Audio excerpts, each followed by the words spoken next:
White. The wide open spaces of Nevada are the perfect testing ground for the U.S. military's top secret weapon systems and aircraft.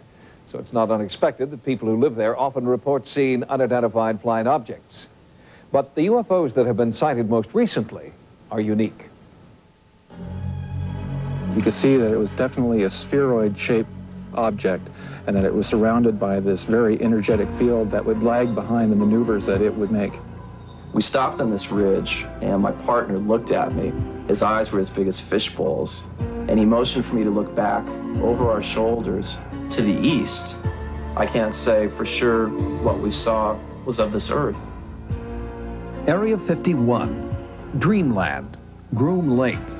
This UFO-rich area has many names, unless you talk to the military.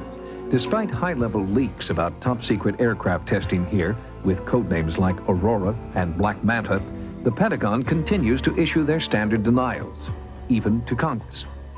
Every time that there's a story about Aurora or the TR-3A Black Manta in Popular Science or the New York Times or something else, Congress calls the Pentagon on the carpet and says, what's the deal? They want to know if these planes exist. And every time they've asked about those planes, they've been told there is no such thing. The military's established a pattern of denial concerning these highly capricious wild aircraft beginning in the late 50s and continuing to this day. The pattern of denial started with the U-2. In the 50s, sightings of strange cigar-shaped craft were followed by leaks about a new spy plane, codenamed U-2. The military denied the existence of any such plane, until Francis Gary Powers was shot down over Russia in a U-2. The pattern continued in the 1960s with the SR-71 Blackbird, in the 70s and 80s with the stealth fighter and the stealth bomber, and now in the 90s it's happening again. There are new sightings of disc-shaped craft, new leaks suggesting the discovery of an anti-gravity device, and the same old denials. There's a certain conceit, I think, among journalists that, well, if it's real, if it's true, we can get it, because Washington, the government, the Pentagon, they all leak like a sieve. Well, that may be the attitude in journalism, but if you ask military folks, they will tell you secrets can be kept. Secrets are kept. Many believe the secrets are kept here, at this supposedly non-existent Nevada military base. Rumors suggest that anti-gravity technology being used here was actually recovered from an alien spacecraft. I think there's a strong possibility that we have recovered some sort of alien technology and are trying to incorporate that into military programs. In an attempt to penetrate the security net around Area 51, investigators Michael DiGregorio and Roger Johnson pedaled a backcountry route. Suddenly, a series of red-orange objects flared out across the sky. They started at great height, seemed to descend, and then flared out. It was startling. Then a series of silver pewter flashes went directly across the horizon at terrific speed. One of these silver flashes went directly up into the air. The bottom one seemed nearly to hug the ground. Did DiGregorio and Johnson witness the super-secret testing of a new kind of aircraft? In fact, someone did think they saw too much.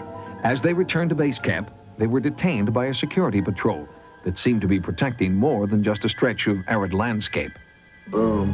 Headlights come on, there was an M16 pointed at us, and here we were faced with a life and death situation. But we also knew that we had crossed the line back into public domain, and therefore we were safe. 3 months later, in the same area, independent investigator Mark Farmer saw the same orange-red UFOs. He had a camera and captured these images on film. As an aviation expert, Farmer was stunned. I saw the object exhibit entirely unconventional flight characteristics. At times it would wobble around in the sky and appear very unstable. At other times it would be in a rock-hard hover. It was an oblated sphere, multicolored, crimson on bottom, blue-green on top, much brighter than anything else in the sky. Is this photographic evidence of the military's latest experimental aircraft? The answer isn't likely to come from the Pentagon. Let me put it this way. I don't think the military has any credibility with the public in terms of its denials of this program or that program. They've denied the U-2 existed. They denied the SR-71 existed. They denied working on stealth. All of those programs suddenly were unveiled. The only information at this point comes from leaks within the government structure. Bob Lazar, an aerospace engineer formerly assigned to Area 51, claims the government possesses at least 9 disc-shaped alien craft currently warehoused in Nevada. I was part of a back engineering group, and our job was basically to look at these recovered discs, and I say recovered because I don't know really where they came from, whether they were given to us, we found them, shot them down, who knows what. But our group basically was to back engineer them, which means to start with a finished product and go backward and see how it was fabricated, and try and duplicate some of that technology with earthly materials. To me, Bob Lazar is credible. Over the past couple of years, I've spoken to literally dozens of people who have worked at that facility out there in Nevada. I think the technology at Area 51 originally came from somewhere else. They were looking at something that, as far as Bob is concerned, didn't come from this planet, and they were trying to figure out how it worked. John Andrews is also considered a reliable source for information about government projects. He has an amazing track record for revealing aircraft projects before their official unveiling. He's not a military officer, nor an aerospace engineer. He's a product designer for a toy company called Testor, and he can't keep a secret. Secrecy is used oftentimes to hide the details of the funding and the size of the program. More often than not, it doesn't hide a real, true technological secret. The Pentagon was not amused when Testor released a replica of the F-117A stealth fighter before it was officially known to the public. The recent release of their Project Aurora model is also making waves. Why is a toy company the public's best source for information about military projects? They have sources throughout the military, they have sources in companies like Lockheed and Northrop, and they get bits and pieces of information from here and put it all together. With such a remarkable track record, what's next on the Testor drawing board? John Andrews says it will be this, a UFO replica called the Sport Model. In the case of the UFO model, we've made every effort to make it correct and to make it accurate. We've made every effort to find out the best information on the subject.